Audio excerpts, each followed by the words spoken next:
ignore one of Epstein's most well-documented associates, President Donald J. Trump. We have documented communications, including a signed birthday note from Donald Trump containing explicit sexual references and referencing wonderful secrets between them. Emails from Epstein saying that Trump, quote, knew about the girls. Donald Trump acknowledging he knew Epstein was a, quote, creep and that Epstein recruited girls and women from Mar-a-Lago. Trump saying he wants to cover up the files because, quote, my friends will get hurt. If we're committed to transparency and justice, why is that off limits for this committee? Why is his name absent? Why no discussion of Attorney General Bondi's refusal to comply for months with this committee's subpoena? Why no contempt for Attorney General Bondi? What we're witnessing today is not oversight, it's not accountability, it's part of a cover-up, a diversion. And it didn't start today. Despite clear legal requirements in a law that Donald Trump signed, a subpoena that you signed, Mr. Chairman, and repeated public promises, Attorney General Bondi has failed to release the files. It's entirely within her control, and yet only 1% has been produced, more than a month late.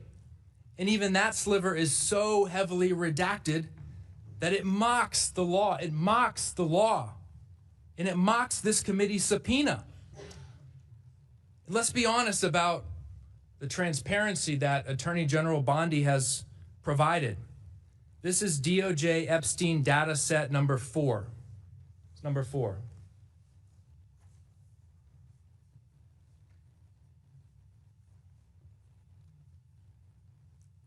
Data set number 4. This is part of the 1% that folks have been talking about this today. I'll close with this. Attorney General Bondi and the Trump administration missed their deadline. They're ignoring our subpoena. They've withheld 99% of the files, and they have obscured the little that they did release. It's not a coincidence. It's intentional. It's about protecting one man, Donald J. Trump, from accountability. Release the files. I yield back. Chair recognizes. Mr. Chair, have unanimous consent request? Okay, I'll recognize you for that. Mr. Chairman, I ask unanimous consent to enter the record a political article entitled Clay Higgins Explains Why He Was the Lone No Vote on Epstein Files Release. Without objection to order. Chair recognizes it'll be on our side, Mr. Perry, then Mr. McGuire. Mr. Perry. Thanks, Mr. Chairman. I'm disappointed at where we're headed here. Look, I think that legitimately both sides want all the information. I know I sure do, with the proviso that the victims and innocent people are not damaged in the release of that. What's interesting to me is that the only time my colleagues on the other side of the aisle want to talk about any of this is when they can bring up the current president's name, but they're not interested at all in anything else. And I would just say this regarding the timeline, because I'm frustrated with it too. You know what would have been great? Would have been awesome if we could have truncated the timeline when the Democrat DOJ was in power under a Democrat president and there was any investigation whatsoever. Ladies and gentlemen, my friends on the other side of the aisle weren't interested in these victims at all when they could have done something about it. Nary a word was work could have been done by them had they cared. But this is not about caring about anybody. This is all political theater because they hate the current president of the United States. I get it. It's disappointing to me. These victims should have their day, and they should, all this information, regardless of who it touches, should be out, with the proviso that the innocent are protected. I know that's not of any interest to you. I get it. That's unfortunate. I yield the balance of my time to the gentleman from Louisiana. I thank the gentleman for yielding. Mr. Chairman, earlier I asked unanimous consent to receive into the record the actual subpoena presented to the Honorable Pam Bondi by this committee regarding the DOJ's release of the investigative files on Jeffrey Epstein that was dated the 5th of August. I'd like to enter into unanimous consent associated with that entry, the letter written by this committee on August the 5th to Attorney General Pam Bondi, referencing the subpoena and giving specific instructions. Without objection, so ordered. I'd like to also enter into the record actually, I don't believe this has been released prior to right now, is the schedule associated with the subpoena. This is 1, 2, 3, 4 pages of specific instructions from this committee regarding the subpoena delivered on August the 5th. Now, unanimous consent. Without objection to order. Schedule as well. I'm sure the media will be fascinated with that. So the professionalism that this committee has pursued, to clarify for the citizenry, the professionalism that this committee has embraced and pursued has been squared away, impeccable. And that includes recognition that the Department of Justice, as stated in the subpoena, is to comply with redaction procedures of established law and criminal justice, long-standing procedures. So I heard someone mention 5 million files. That is the first time I've heard 5 million files. But I know that there were originally 250,000 files. And the Trump administration found another 600,000 files. So we were talking about, to round it off, 1 million files. Every one of those individual documents has to be reviewed by agents of the DOJ and their supervisors before they can be officially approved for release. That's the law. The DOJ has 400 agents working full-time on just releasing these documents. Now, you may argue that at the end of the day, you want to see the release of what they completed that day. I would say that's a fair narrative for discussion. But to say that DOJ is not fully engaged in complying with our subpoena is not accurate. It's not intellectually sound. And Mr. Chairman, I appreciate the opportunity to offer into the record these official and legal subpoena documents. I yield. Without objection, so ordered. Mr. Chair, I have a unanimous consent request. Okay, Mr. Frost. I have 2 articles. One is from Politics PA. Quote, Representative Perry referred to the House Ethics Committee for refusing subpoena. Without objection, to ordered. The other one's a CNN article. GOP reps Perry and Biggs formally object to subpoena from House January 6th. Without objection, to ordered. Chair recognizes Ms. Crockett from Texas. Thank you so much, Mr. Chair. I have sat here listening, and I am quite perplexed. It does take me back to my legal days. And so when I think about a subpoena, one of the things that we normally look at when we are trying to determine whether or not contempt is going to be ushered into the conversation is whether or not there's been substantial compliance. And what it means to actually look like you have substantially complied. It means that you're taking reasonable steps to follow a court order, that you're acting in good faith, and typically that serves as a defense. So if we are still crafting the parameters of said subpoena, for instance, my colleague, Mr. Walkinshaw, just asked whether or not this would be limited to the Epstein subject matter. For me, if they responded at all, then there is some sort of compliance, which they did. They didn't just throw the bird. They didn't just say, forget it. But more importantly, I just want to point out that we are living in an age of hypocrisy, because my other colleague just pointed out that Mr. Perry sits here and somehow sits in judgment of others. Frankly, that is what people are kind of getting annoyed by, is the hypocrisy, because Mr. Perry still has an outstanding subpoena that was never complied with. In addition to that, he talked about we need to care for the victims. Somebody correct me if I'm wrong, and I will yield my time. But I don't believe that Mr. Perry ever signed off on the discharge petition in the first place. So I don't know if he is just doing what he believes is politically expedient. But I will tell you this. I refuse to be a puppet, because Democrats tend to be of goodwill. We always want to do the right thing. We are always trying to follow the rules and follow the law. Unfortunately, we are living with an administration that does not care. We just want some type of parity. So, for instance, we all want to hear from President Clinton.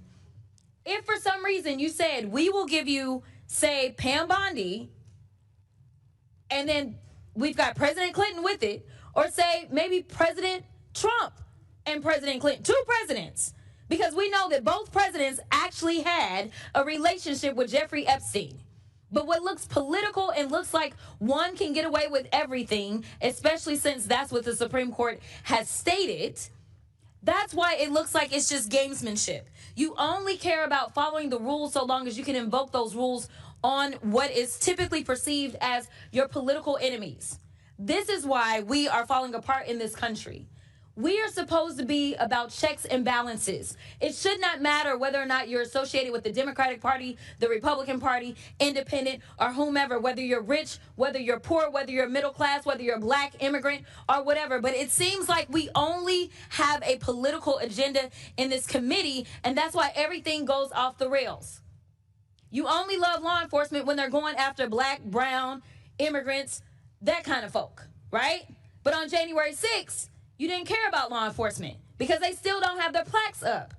We continue to do the right thing and say, yes, apply the rules equally across the board, and then y'all play in our faces and you only apply it to one side. I am asking for one commitment, and then I will yield to the ranking member.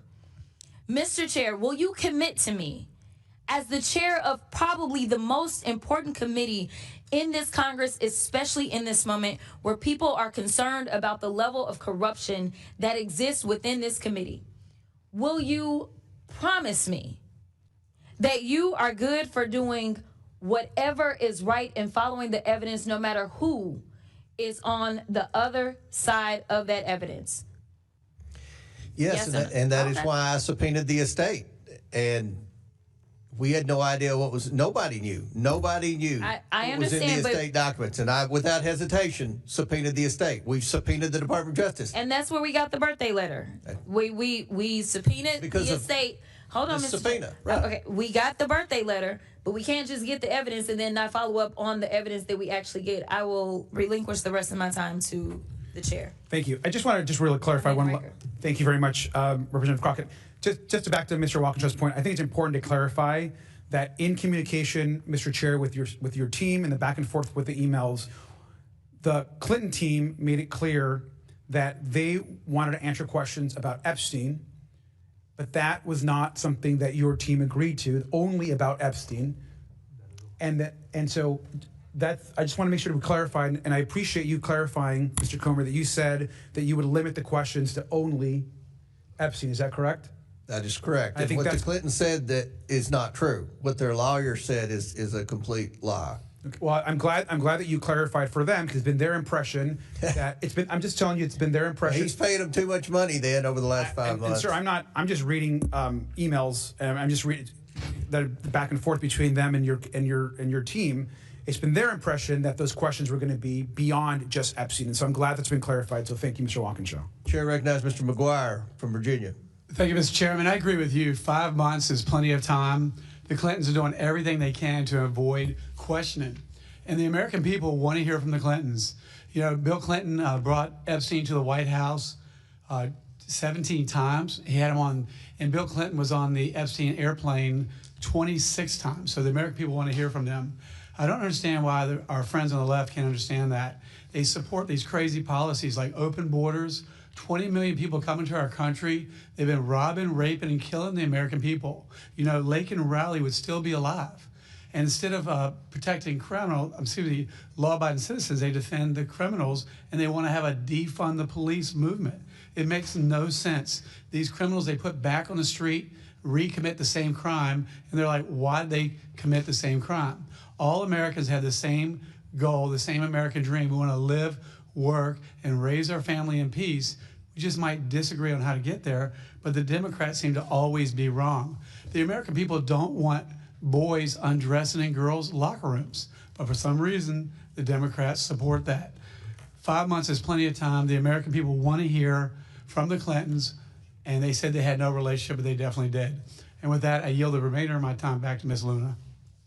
Thank you. I just kind of wanted to point out, first of all, specifically to the letter, the hand sketch that was allegedly the president's. I believe there was a $10 billion lawsuit that was filed that, according to the president, the organization that published that is actually trying to currently settle, so just to clarify. But aside from that, I wanted to actually ask Mr. Min a question, if he's here still, if he would be willing to vote for a contempt in the Clintons if they refuse to come in and testify on a fine of about $1,000 a day until they comply with the subpoena. But I don't know if he's here. Is he still here? No. Okay, well, I think that that's just something to consider. You know, we have the ability to do those fines, and I think that that needs to be considered, especially if, you know, optically there is reason for pause for Democrats not wanting to vote for that based on the fact that President Clinton was a former president.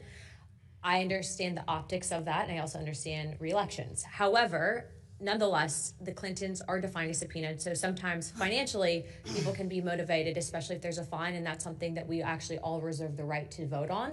And I think that that's actually a very good option, especially being that most Americans would go to jail for defying subpoenas. And so I do not think that there needs to be any special accommodations made, especially given the nature of this, but I do think that that can be a tool to motivate. So I'd like to suggest that to you, Chairman Comer, also to you, Ranking Member Garcia, that would be a good method that we specifically reserve if we choose to use alternative means of contempt. Representative, would you yield to me for a question? Yes. So it seems like you're open to changing this, what we're voting on today, so that way we can get to a place where we actually hear from them. Is that right? Is that what I'm hearing? What I want, yes, I would like to have the Clintons coming into Congress to give a transcribed deposition. Yeah. I think that Chairman Comer has made that clear, but I also think having just Garcia and Comer drive all the way up to New York without that, I think that optically that sends a very bad message as the separation of powers and authorities Congress has. And then I also too think that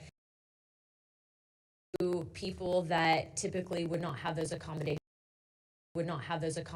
made for them. Yeah. With that also, you know, being a part of this, I think that, you know, Bill Clinton specifically said he wants the files to be released. And I think that we also need to consider the fact that there is a judge. I know Mr. Garcia disagrees with me on this, but based on the email that I have seen on Judge Paul Engelmeyer, you know, if you have someone that is ordering the DOJ to do a second scan of the files, if it's politically motivated, that's impeding an investigation. And I'm tired of judges, if they get involved in investigations in Congress, trying to obstruct. And so I just putting this out there, I'm going to be trying to impeach that judge unless he can basically give a waiver, let the DOJ release the files immediately. Yeah, and just real quick, I just want to say on the general thing, I agree. I mean, I think it would be best if the ranking member and chair can huddle and figure out how we can change it so we can actually hear from them. Because my concern too, and the other thing is, there's no faster way to make sure that we never actually hear from them in person than moving forward a criminal contempt that says put them in jail. I mean, we're just not going to hear from them for our investigation. And so, I mean, I agree if they can come to something to figure out how can we move forward in a way where we're actually, there's a pathway to hear from them. I'm for that. So to be clear, I do not agree with what the Clintons are doing. Okay, and I think that they need to come in here to explain. But I do think that when you go after someone's pocketbook, I think that they quickly change their tune, and I think that they might be compelled to come in. I also don't want to set the precedence, though, that, you know, just because you're a president means you're outside of this, you know, justice. That's basically what it would be doing. And so, Chairman, I will let you direct the ship on this, but that is my suggestion. Thank you. Chair recognizes Ms. Ansari. Thank you. I'm going to start by yielding to the ranking member. Thank you. And I want to just respond to Ms. Luna and Mr. Maxwell as well. Just to be clear, I think two things can be true. It can be true that we want to hear from the Clintons and that it's important that we hear from them and that we want to enforce our subpoena. I think it can also be true that they have also begun clearly making efforts to answer questions by declaration, to negotiate coming in, to give testimony. They've made offers to obviously be in, their initial offer was to do that testimony outside of Washington, D.C. with the leadership of the committee and staff. They have been open to transcription. And so I just want to re-emphasize that I think there is room here to continue to negotiate and get the testimony that we need. In addition, I am incredibly thankful that we're finally moving forward on ensuring that Ghislaine Maxwell come before this committee, that we're going to get Pam Bondi finally in front of this Congress. We need to release the files, get that testimony, and of course, ask the questions that this committee has of President Clinton. I think that is all fair, and I hope that's the direction that we end up moving in. Thank you. Ms. Ansari. Thank you. Given much of what we've heard today, and especially in light of some of the hypocrisy that we've heard today, I just want to walk through the timeline of Donald Trump's cover-up of the Epstein files, because I think it's important for folks to remember how we got to this point. This was a series of deliberate decisions made at the highest levels in the White House and the Department of Justice to keep the truth hidden from the American public and the survivors of Jeffrey Epstein and his allies' abuse. Let's start with what the president said during his campaign trail repeatedly.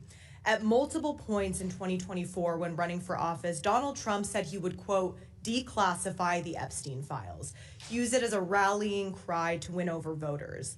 In October 2024, J.D. Vance said, quote, seriously, we need to release the Epstein list. But the moment Trump and Vance had power in the White House to act, that commitment disappeared. That's when the cover-up began. On February 27th, 2025, Pam Bondi said that she was releasing the Epstein files with her statement, quote, this Department of Justice is following through on President Trump's commitment to transparency and lifting the veil on the disgusting actions of Jeffrey Epstein and his co-conspirators.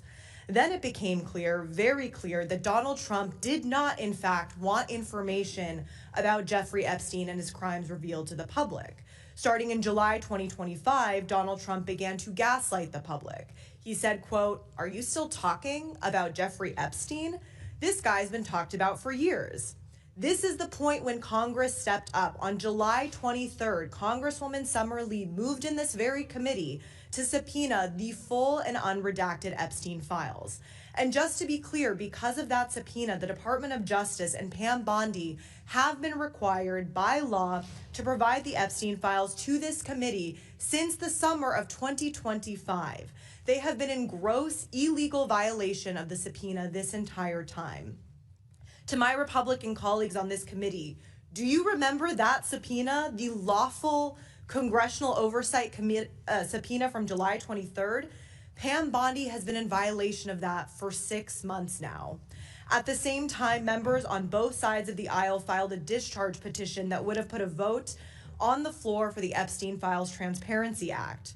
For a moment, the petition was one signature away from forcing a vote in the full House.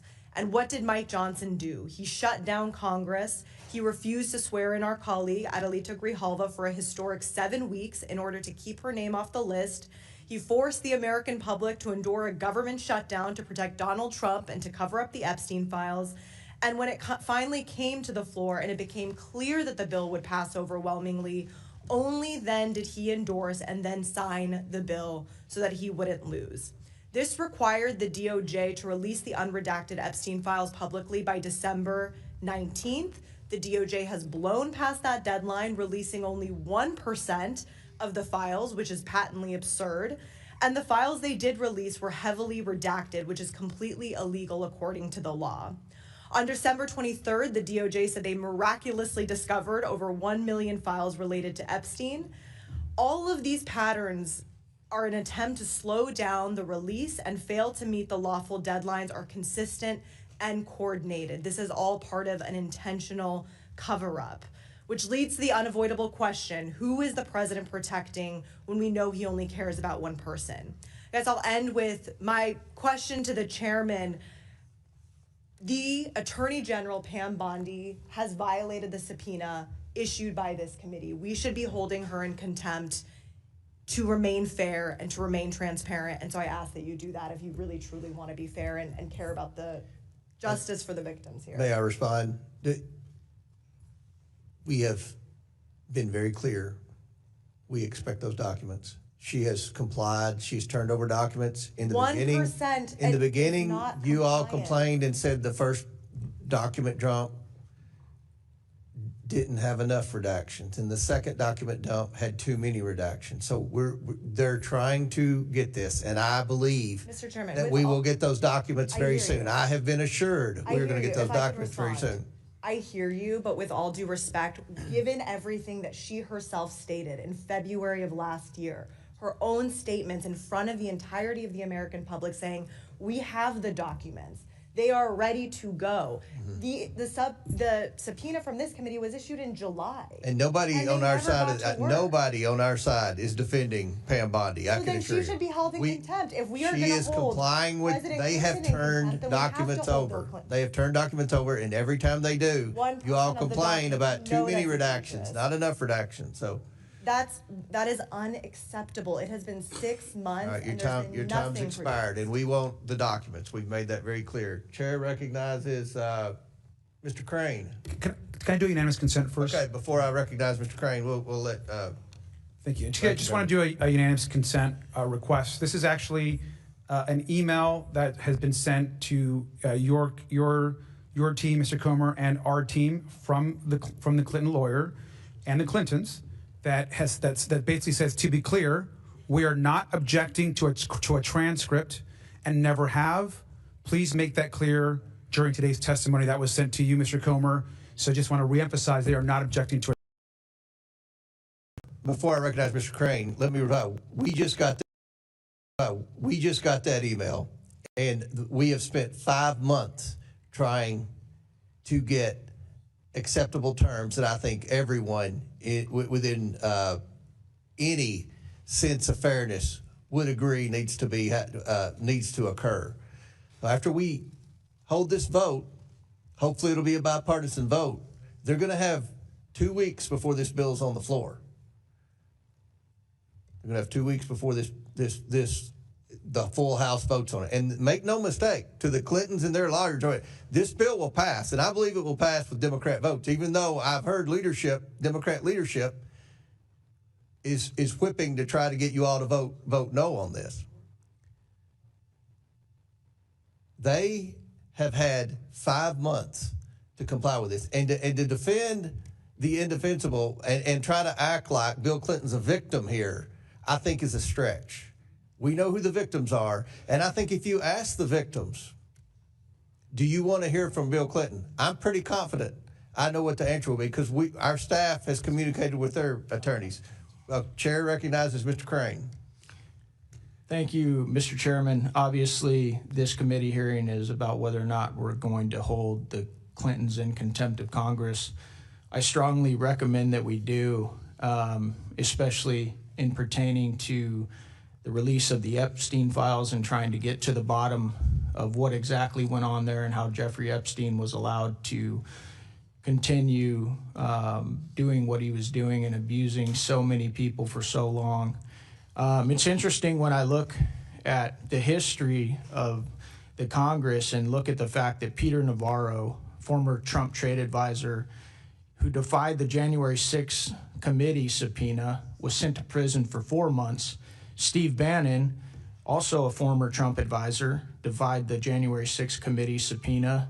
He was sent to prison for 4 months, and several others. So it's going to be really telling to see how my Democrat colleagues vote on this one.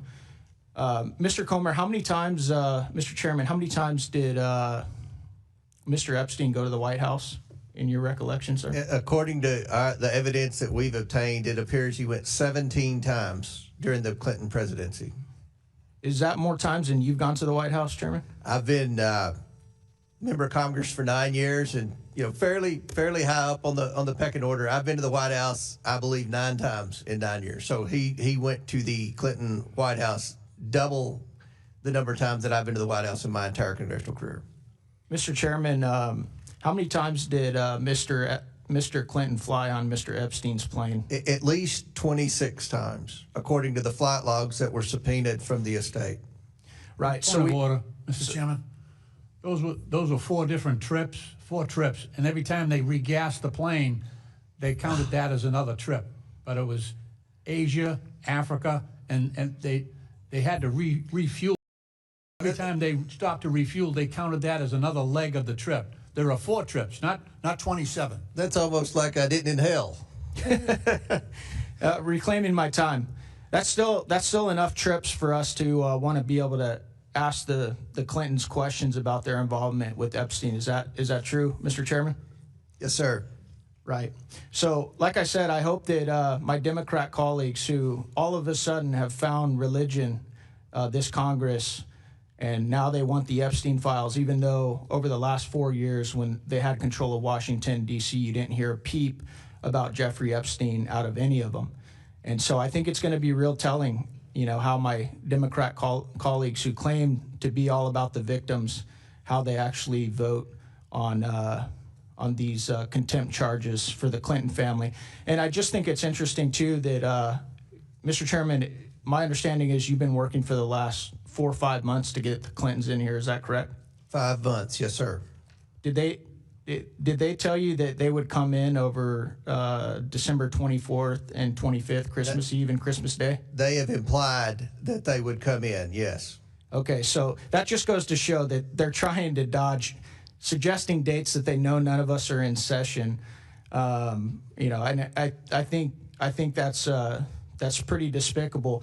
The other thing I believe that they said is that you and the ranking member could fly up to New York, but you couldn't record any of the conversations. Is that correct? That is correct. Does that sound like any congressional deposition you've ever heard of, sir? No, and it would be my word against Mr. Garcia's, and I'm pretty confident I know whose side the New York Times would take, and the Washington Post would take, and MSNBC would take. And look, an investigation, you have to have transcripts, and the media wants transcripts. Well, you have to have transcripts. We don't do the notes. And the Clintons have already accused us of lying, and they accused us of saying this was an unlawful subpoena, which I appreciate Mr. Garcia admitting that it is a lawful subpoena. So I yield back. I also want to point out one thing that I think has been pretty interesting. When I flew into Washington, D.C. yesterday, my chief of staff told me that he'd been contacted by the Clinton attorneys at least 3 times to try and stop this.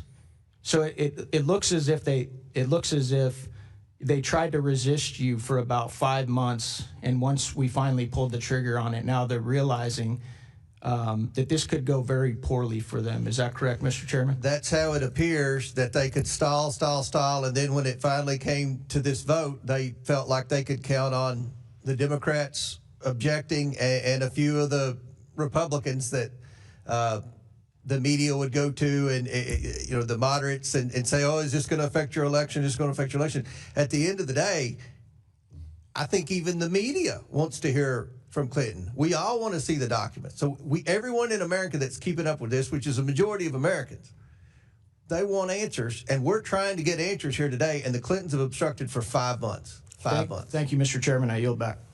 Chair recognizes Ms. Tlaib. Oh, wait a minute. Ms. Randall, I'm sorry. Thank you so much, Mr. Chair. I'd like to yield 30 seconds to the ranking member. Thank you. I just want to, again, just clarify that that the Clintons have not objected to a transcript. I just want to clarify that, Mr. Comer, which you just mentioned.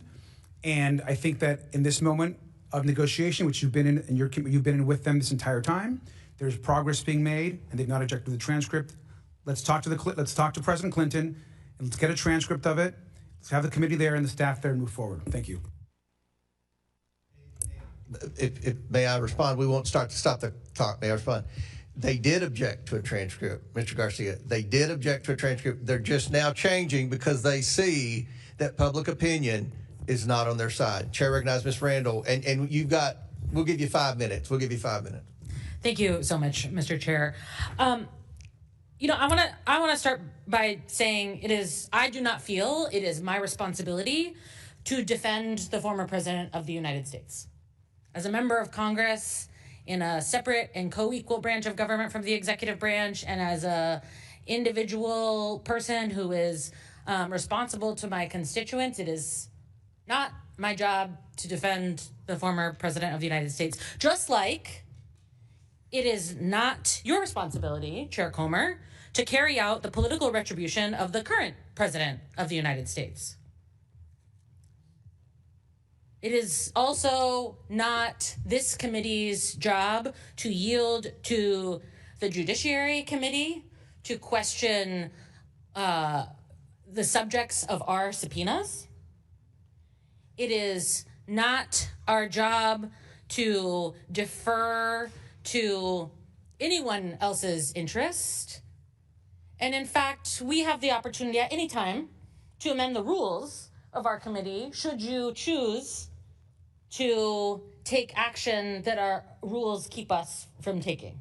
Like that is a tool that you as committee chair and we as a committee have. And I also want to say, you know, I'm not a lawyer. I'm a regular person. I'm 1 year into this job, and contrary to attempts by my Republican colleagues to put the burden of decisions made by Congresses of the past on our shoulders, I was sent here by my constituents just a year ago, and it's to them, to my neighbors, who I am accountable. Not to party leadership, not to anybody else, but to my constituents. So I want to talk about what they are seeing and hearing right now. They are seeing, just as Ms. Ansari previously said, Donald Trump and J.D. Vance and Pam Bondi switch allegiances, decide they no longer want to pursue accountability and full release, unredacted release of the Epstein files. But they're also seeing a system that has failed survivors and regular people over and over. That privileges the powerful and well-connected over regular people. You know, regular people who don't have the luxury of saying, I'm not going to come to court and I want to be free of any accountability. Regular people who see us acting and carrying out the demands of the president, former presidents, rich people, people who come to lobby us, folks who have access to power in a way that regular people don't. And I think we've all made very clear, all of us on both sides of this dais, that we want to hear from the former president of the United States about any information that he has related to Epstein's ring of trafficking and assault of women and girls. But we also, and you know, Chair Comer, you have said over and over, that it's been 5 months that you've been in negotiations with the Clintons. It has been 6 months since this committee subpoenaed the Department of Justice for full release of the files. And I'm down to hold anybody accountable. I'm down for us to enforce our congressional subpoenas, to uphold our power as a separate and co-equal branch of government. But I want to call the question, will my colleagues on the other side of this dais also hold accountable the Attorney General that has been illegally withholding evidence that has been subpoenaed by this committee and in a bipartisan law passed on the floor of the House? Is it just political theater? Are you just trying to point fingers and say, like, it's you, it's not us, it's them? Or are we here to do the work of holding accountable people who have committed heinous crimes against women and girls and people who might know about them? Are we doing that work, or are we just pointing fingers and trying to consolidate our own political power? That's a question I know that my constituents have, and it is one that I'm asking my colleagues on the other side of the dais. Thank you. I yield back. Chair, any member seek recognition? Chair recognizes Ms. Tlaib from Michigan. Mr. Chair, I think many of us were there with the survivors, and I'd like to bring them into the room because I think it's really important. You know, it's not just one president, but now two that have been connected to the Epstein sex trafficking. One of them even testified about walking into the house, the butler opening the door, there's administrative assistant, having no idea she was walking into a horrific scheme that was sending young girls to the powerful, to the rich, the elected officials. And one of the first pictures she said she saw was of Clinton with his arms around Epstein. She saw another one of Trump with Epstein. And I just remember her almost trying to convince us, like, understand that I had no idea, as if somehow she was guilty. Do you all remember that? Yeah. And so I'm here to tell you, I'm ready to vote, but I'm also just taken aback and disgusted because I didn't need a birthday card to say the President of the United States, current President of the United States, had something. I didn't need to see the photos by the chairman today of Clinton. All I needed to do was hear the survivors tell us, please do something. These are people that have impacted their lives forever. What I just don't understand, Mr. Chair, and this is with all due respect, I just don't get why Bondi cannot be held in contempt, why we're not for it. I don't care if she says that she wants to plead the fifth. So what? Do it in front of the American people. Same thing with Maxwell. She's telling the committee she's going to plead the fifth. Fine. Have her come before this committee to do it in front of the American people. The fact of the matter is, are you saying that if anybody wants to plead the fifth, they don't have to be forced to come before this committee? That doesn't make any sense. What excuse is that? That doesn't make any sense. The fact that I continue to tell you all, what is the most consistent thing survivors have asked us to do? Follow the money. How come we haven't forced JP Morgan Chase before this committee? How come we haven't allowed Bank of America to come before this committee? Mr. Chair, it is so disgusting. And this is why everybody's so distracted by this whole thing of like, oh, you know, the Clintons, Trump, and everything. But who was funding it? Literally, JP Morgan turned a blind eye to evidence of sex trafficking even after his 2008 conviction. Hear me out. After he was convicted, they still hid suspicious activity reports that should have been reported. You know, you see the fact that continuing them saying, well, in 2028, agreed to pay what, $290 million to settle a lawsuit. I don't care. You come here, and because it's the truth, y'all. You guys got to realize Epstein's not the last person.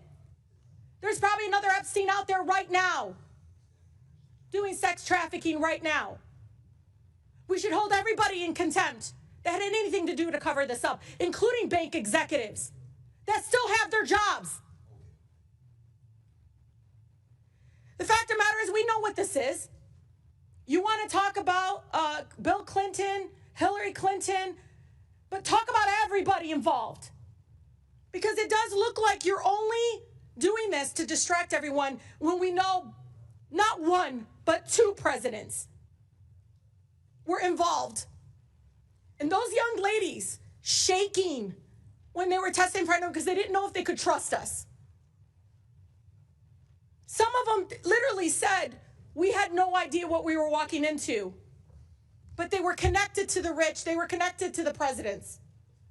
You heard them say that over and over again. But one of the things they continue to say is follow the money. Because, Mr. Chair, Bill Clinton, Donald Trump, JP Morgan, all these people, they will not be the last folks that allowed a sex trafficker to harm young women, children.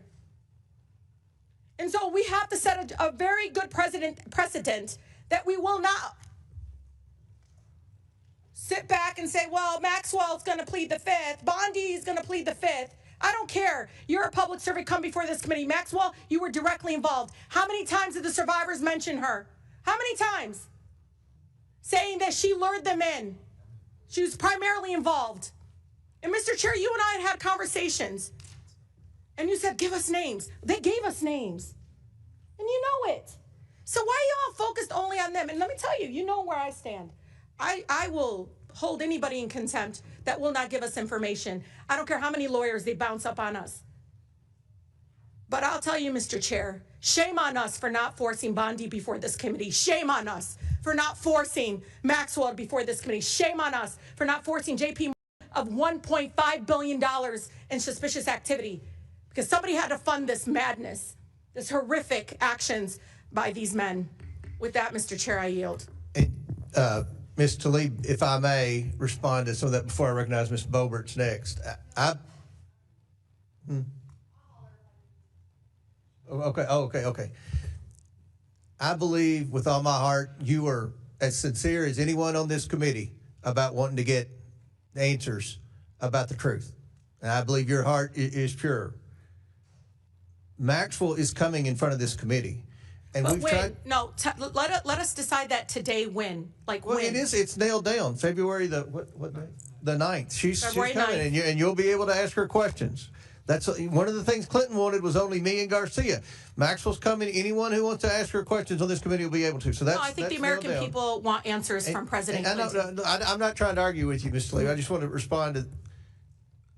Pam Bondi is coming before Congress in 2 weeks. I am confident she is going to be grilled by both parties on the discharge petition. If you didn't want, I don't want to, and Ms. Randall, you mentioned something about the Judiciary Committee. Believe me, I don't want to work with the Judiciary Committee on any investigation, okay? But when we passed that discharge petition, that got them involved. But we had an outstanding subpoena. Just let me explain.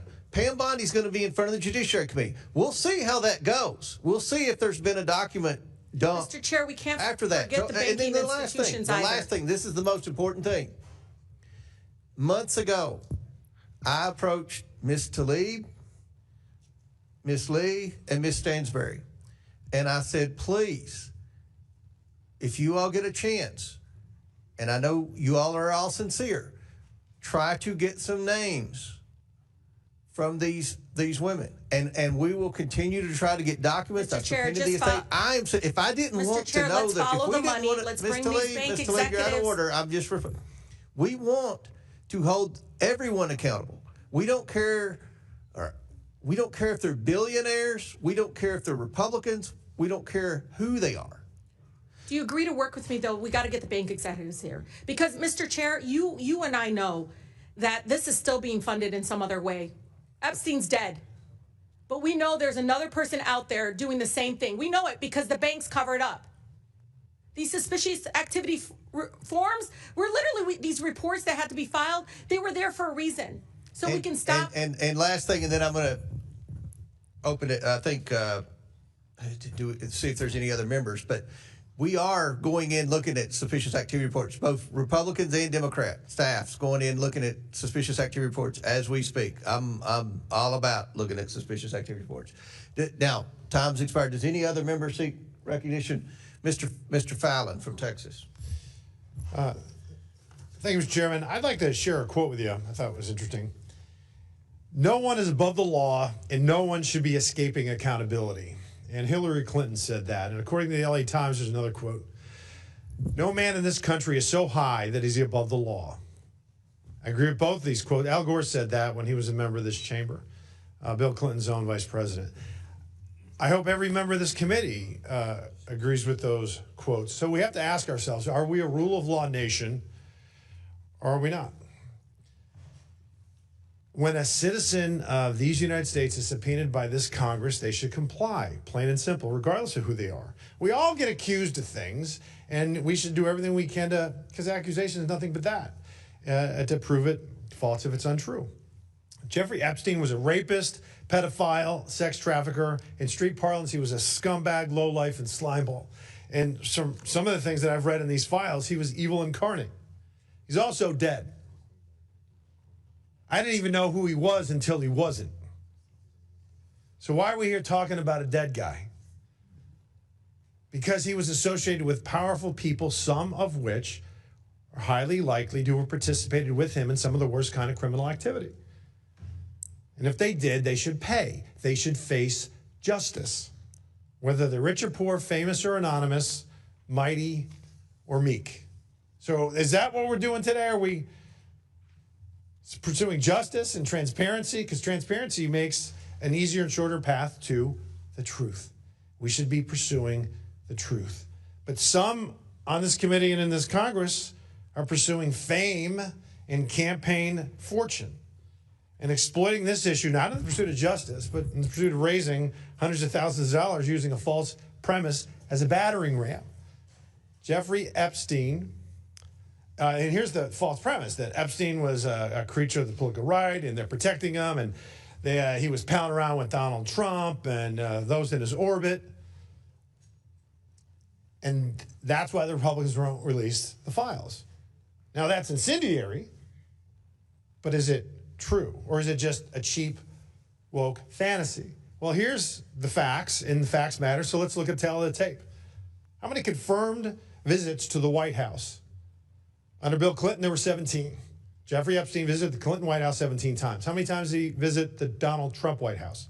0. How about documented political donations? 21,000 to the Clintons, 0 to Trump. Documented non-Clinton political contributions. 118,000 to the Dems, 18,000 to the GOP, for a total of 89% to the Democrats and the Clintons, 11% to the GOP. Now to the matter at hand. Epstein files released by the oversight Democrats from 2019 to 2023 when they were in charge of this committee, 0. Epstein released files by the oversight Republicans from 2023 to present, 53,000 pages. Epstein files released by the Biden Department of Justice in the 4 years he was in office, again, 0.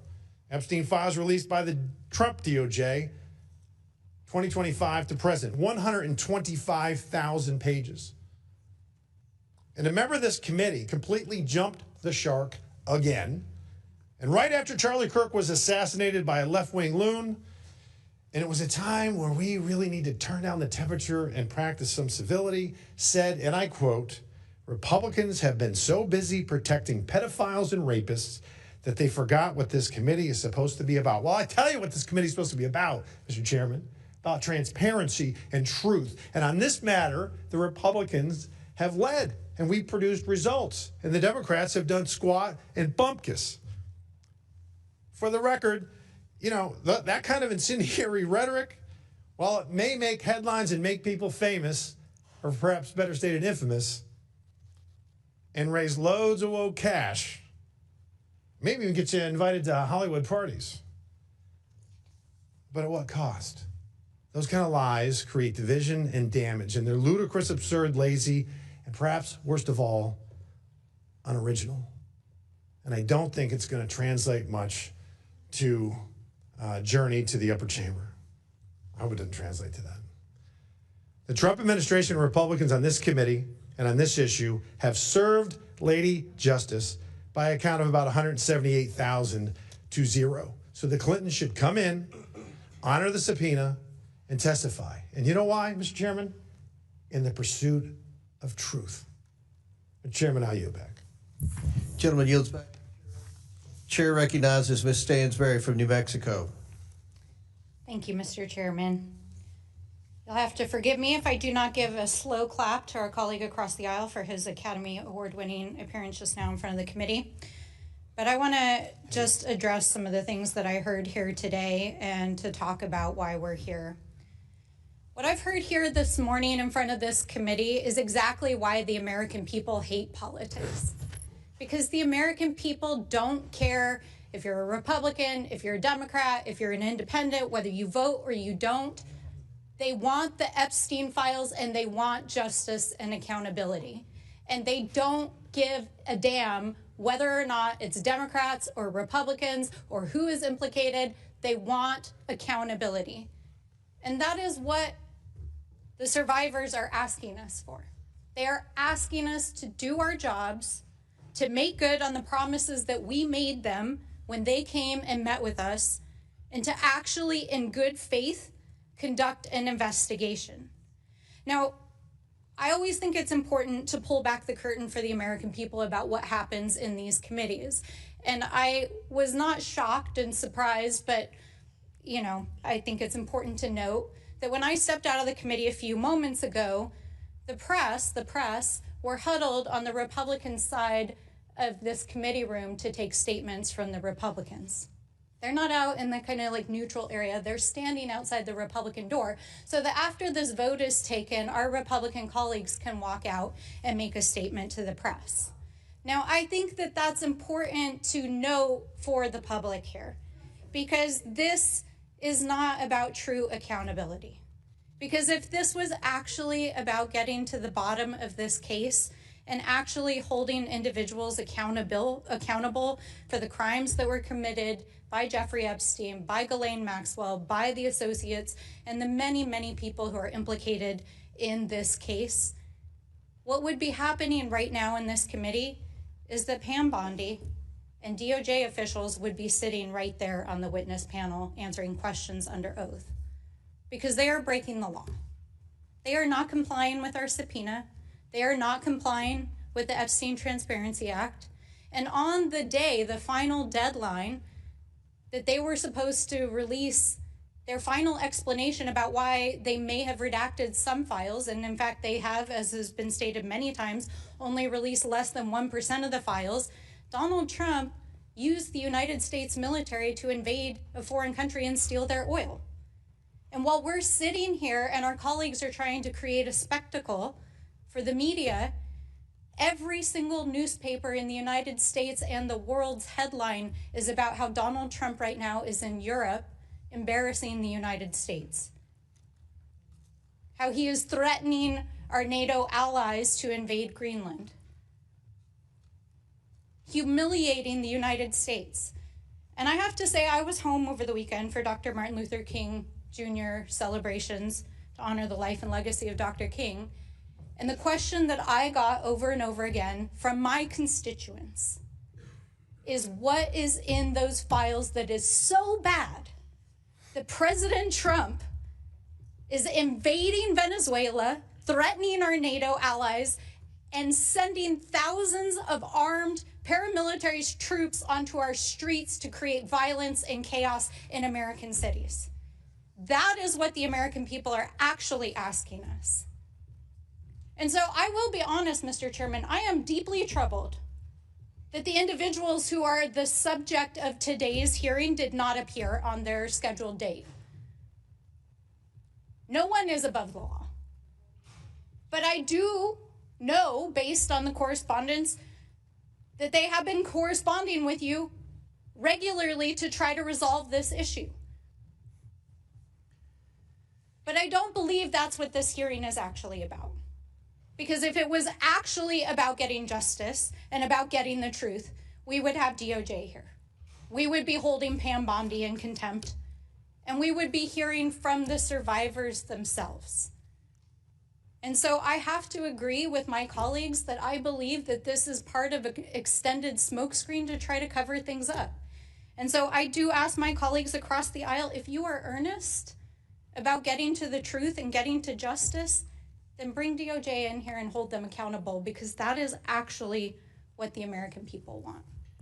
I yield back. And lady yields back. Before I recognize Mr. Biggs, I want to point out again for the umpteenth time, Pam Bondi is coming in front of Congress under oath, and there'll be lots of opportunities to ask her questions about the Epstein files. Mr. Chair, can I ask a question? She's violated a subpoena from this committee, and she should be held in contempt for that. That's a fact. Here's the difference. They have been turning over documents. Now, I've said it 100 times. It's not as quick as we would like, but they're turning over documents. And I've been very clear today and in hundreds of interviews. You can't be serious that 1% is turning over documents. What's the deadline for them? When do you expect the full document? Well, in our subpoena, there was no deadline. And then we voted for the discharge petition, and there's a deadline.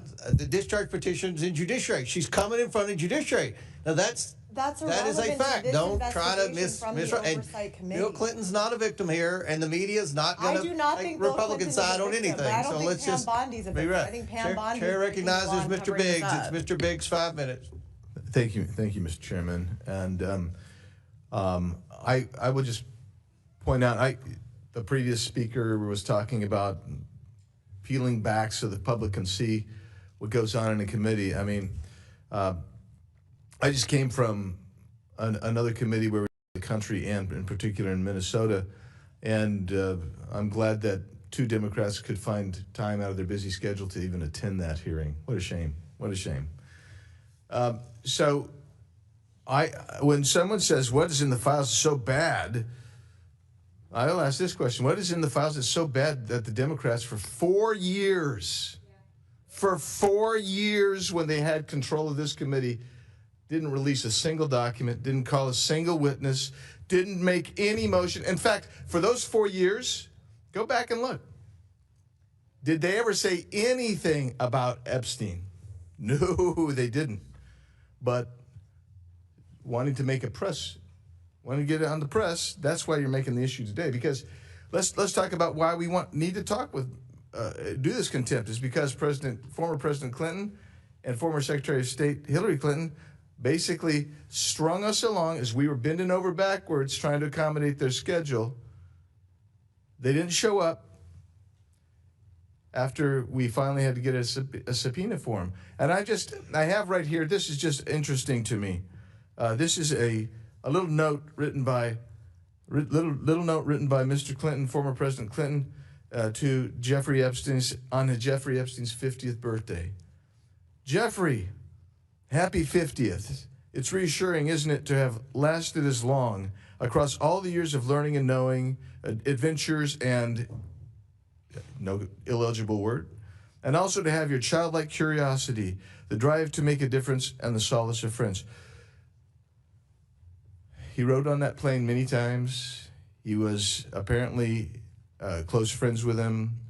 Jeffrey Epstein claims that, and I don't know if we should believe anything Epstein says for sure, but I mean, Epstein says that he helped set up and fund the Clinton Foundation, and former President Clinton in his note, I mean, this is what he wants. He doesn't want to come in and testify.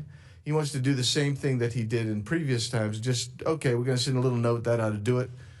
He says something to the effect that he spent significant time in the Clinton Foundation after he left the presidency.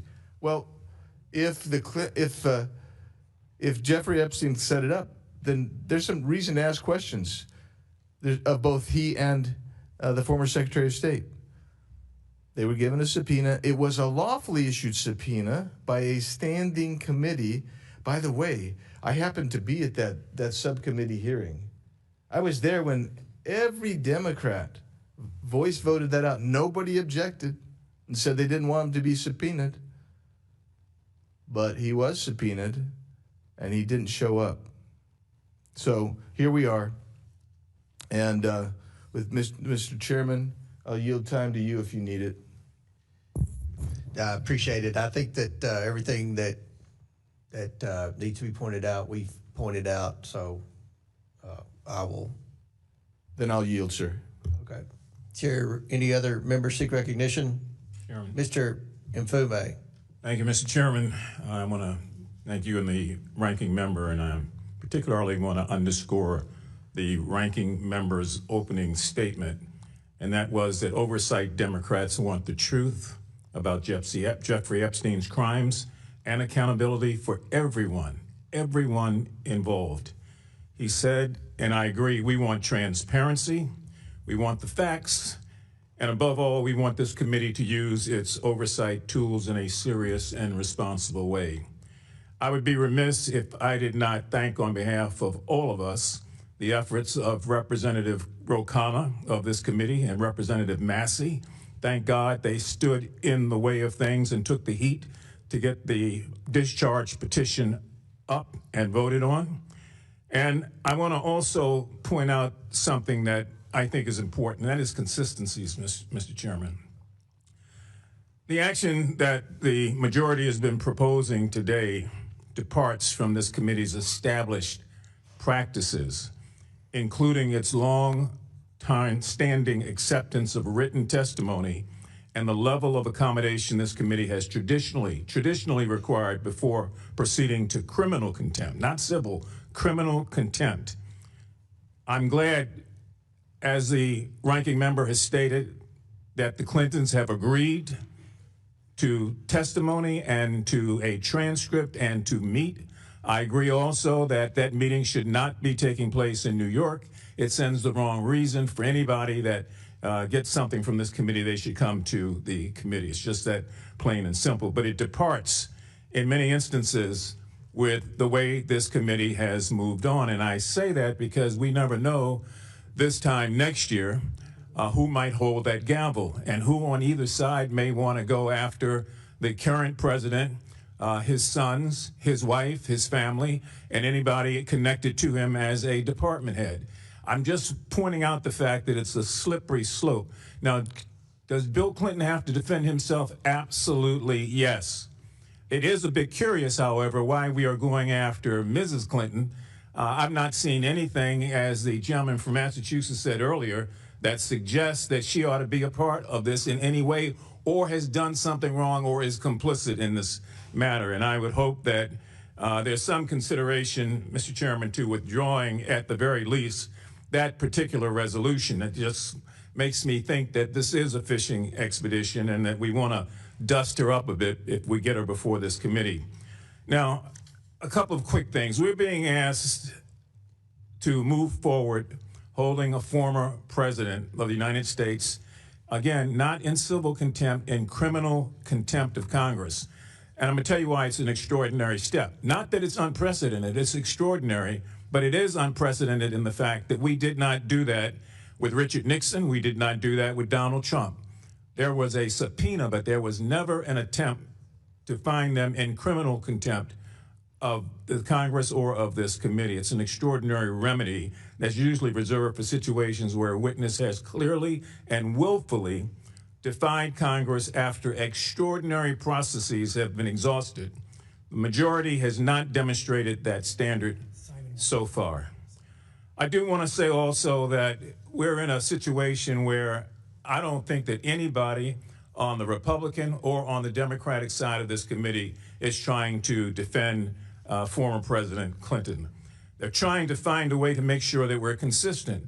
So the reason we keep hearing the need to have Pam Bondi before this committee is that we're getting ready to bring criminal contempt charges before there's been an investigation. Usually that happens after the investigation. And the notion that somebody is going to come before this committee, Mrs. Maxwell, and take the fifth, I don't care. She's already a convicted criminal. She can't take the fifth.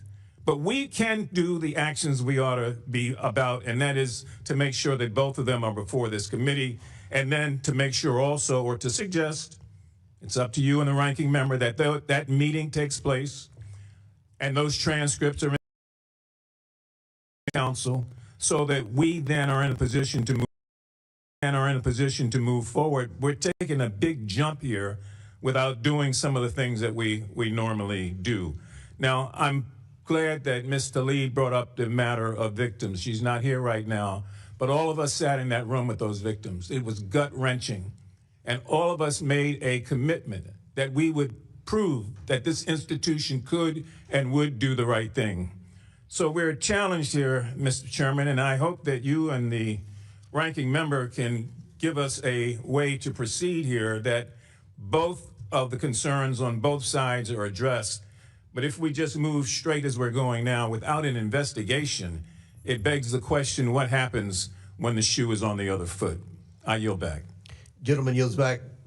Ms. Simons next. Before I recognize her, I just want to add, with respect to the Hillary Clinton subpoena, you all voted for that. This committee voted for that in a bipartisan manner. Her name was on that list. And with respect to Pam Bondi, again, she's testifying in front of Congress in less than 2 weeks. Chair recognizes Ms. Simon. Thank you, Mr. Chairman. Just a quick comment, and I have a friendly question for my colleague, Ms. Luna. And I'll say a friendly question. I've worked with victims for decades. So few opportunities present themselves for victims to sit face to face with folks who hold power, to beg and plead that everyone who had anything to do with their harm be held to account. So few opportunities.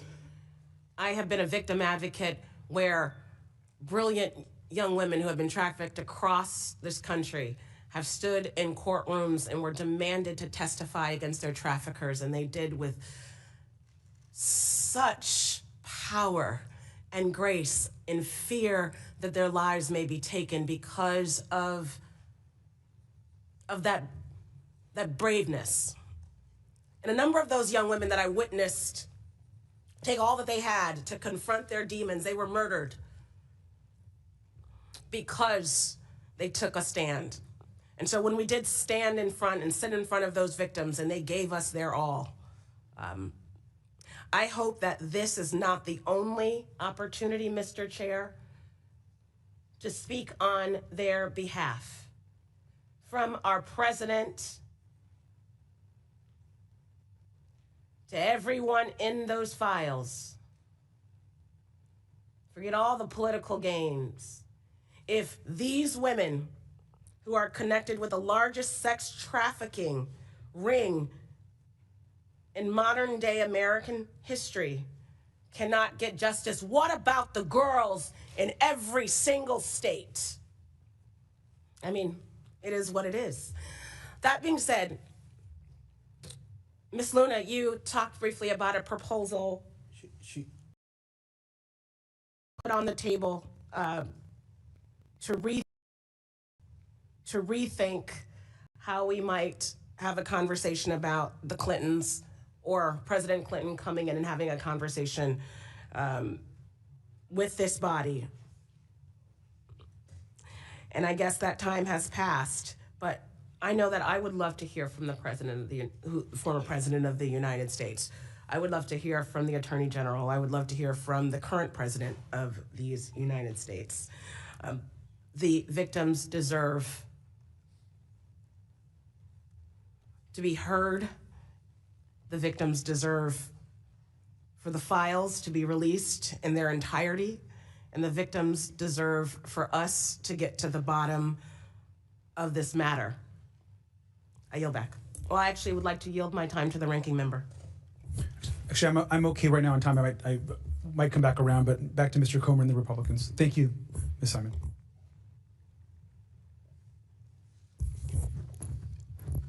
Okay.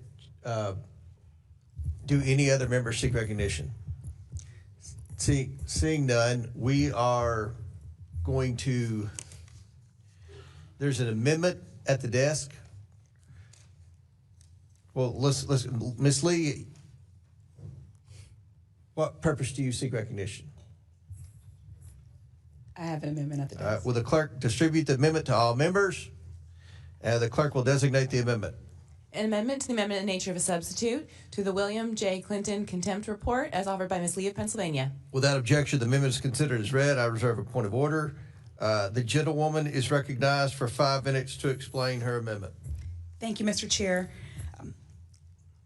I think that even listening to this debate throughout our hearing today, our markup today, I think it's really clear that at the heart of this effort to release the Epstein files are very real human beings who have experienced unimaginable harm.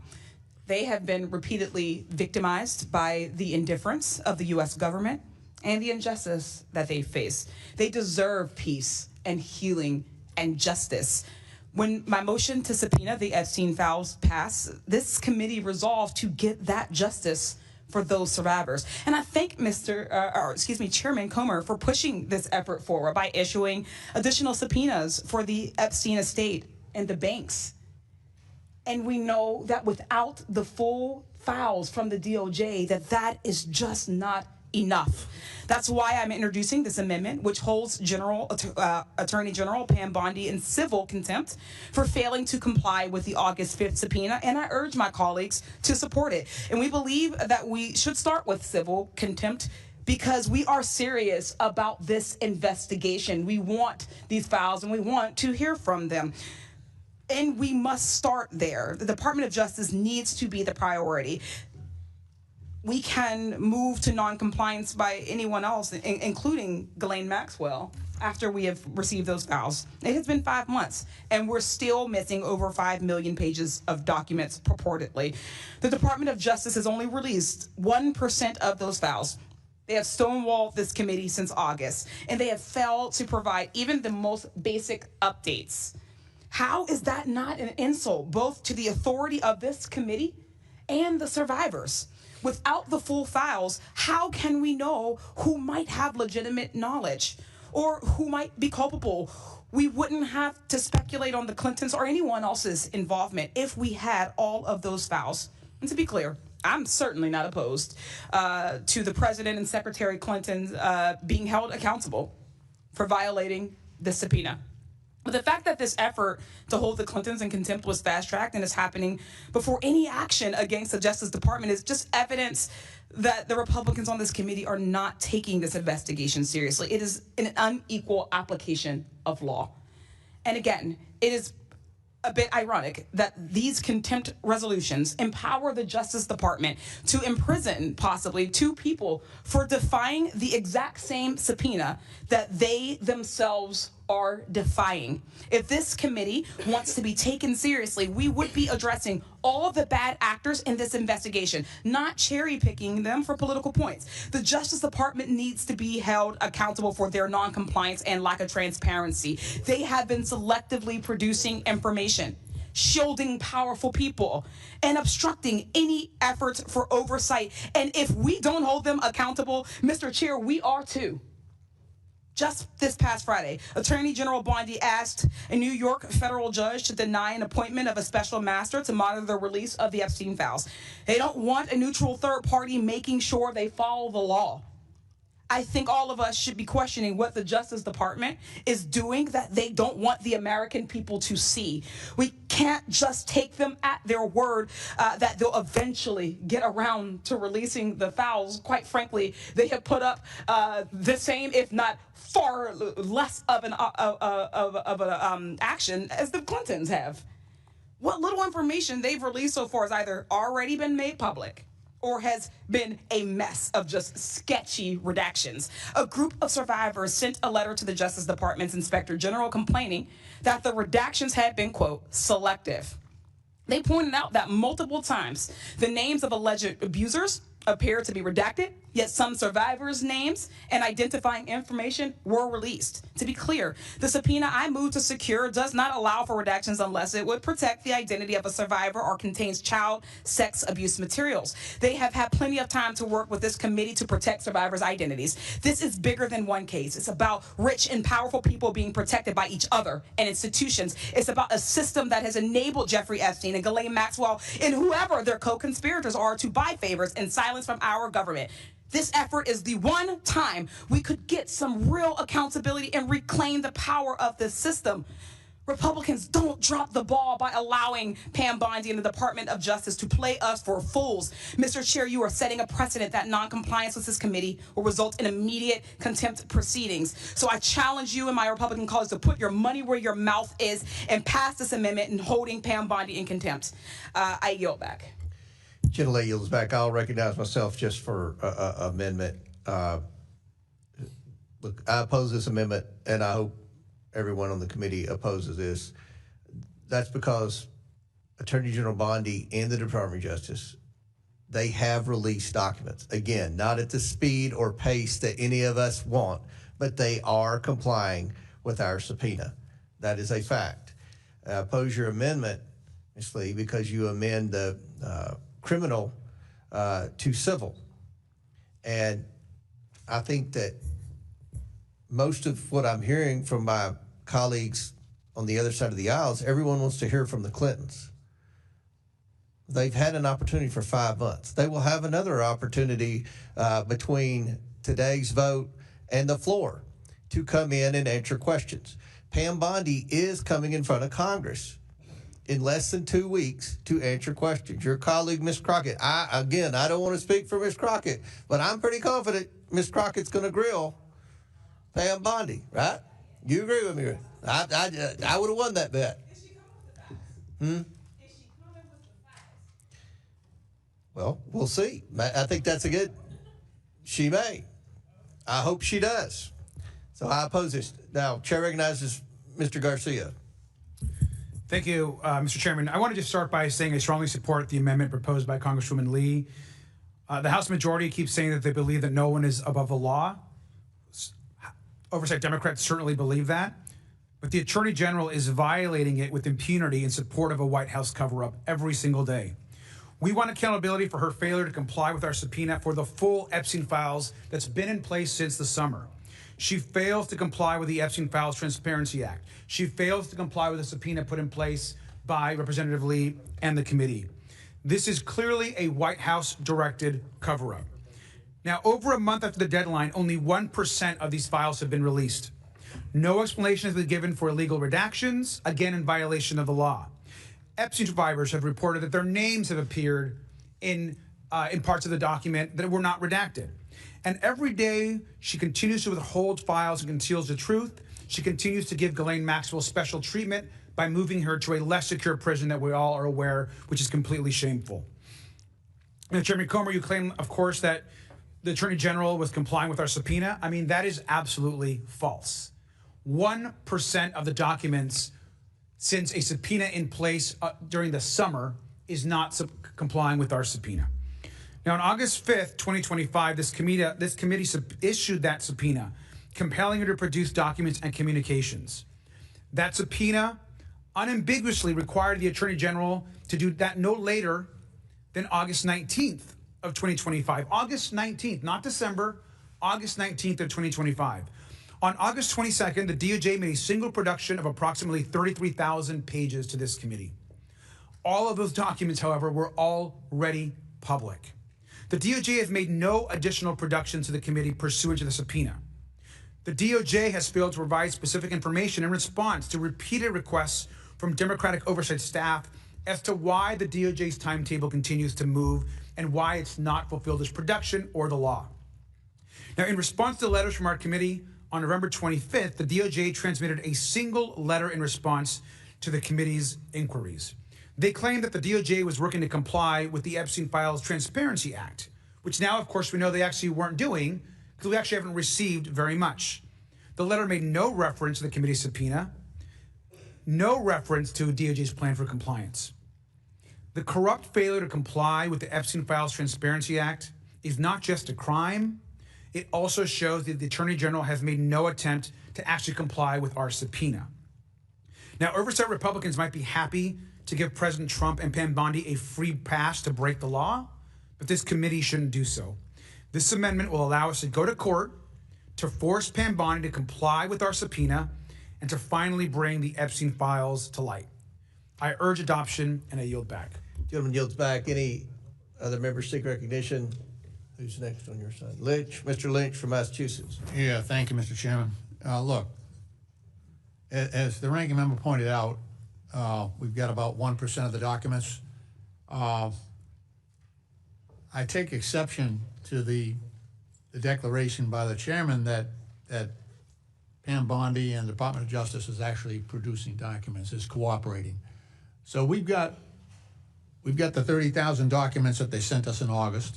It was a dump, and it was largely already made public. It wasn't prepared. I'll give you a comparison. We've got a handful of attorneys that work for the estate of Jeffrey Epstein, and they have given us more in the same amount of time than the Department of Justice has given. And I want to point out that there are 100,000 employees at the Department of Justice. And I know very recently, the U.S. Attorney for the Southern District of New York has now put a considerable number of people on the case redacting documents. But that was 6 months after he started to do that. Clayton started to do that 6 months after we had originally requested the documents. So this is a stall tactic. They haven't given us any of the documents. Remember, back in February of 2025, Pam Bondi said publicly that she had a client list of the perpetrators in the Epstein, client list was sitting on her desk right now to review. That was back in February of 2025. She went on later on in March 3rd, 2025, she told Sean Hannity that a truckload of evidence had arrived, that FBI Director Kash Patel is going to get me and himself really a detailed report as to why all these documents and evidence had been withheld, close quote. However, in July 2025, Bondi and the FBI released an unsigned memorandum concluding that the review found no evidence, no evidence that Epstein had a client list or that he blackmailed prominent associates. And this is obviously contradicting her earlier public statements and faced significant backlash. This is clearly obstruction of justice on the part of Pam Bondi. We have every bit of reason to infer that she has no intention at all of producing these documents. She has made a mockery out of this whole process, including allowing witness tampering and having Ghislaine Maxwell, convicted of trafficking in this instance, removed from one jail to a much more comfortable position. Why is that not witness tampering? We should ask her questions about that. And the idea that some other committee is going to do this is an abdication of our responsibility on this committee, I believe. We should not look. We are the ones that we had the victims sit down in front of us and tearfully ask for justice from this committee, and we promised that. We promised that we would do everything we possibly. We didn't say, well, we'll check with the Judiciary Committee and we'll let them do the work. We said we would take on this responsibility, which is ours, Mr. Chairman. This is the rightful jurisdiction for this case, and we should demand people with evidence to produce that evidence so that we can proceed in our work. We haven't done that thus far. We've let Pam Bondi distort and obstruct the justice that's due to these victims. It's shameful. It really is. And I want to hear from everyone who has a connection to this. I want to hear from every single witness that might be able to provide evidence to this committee. And I think Pam Bondi, with the millions and millions and millions of documents, is at the top of that list. And she has thwarted justice long enough. She is a lapdog to the president. She is trying to protect the president, who is all over this case. And I'm hopeful that eventually he'll be a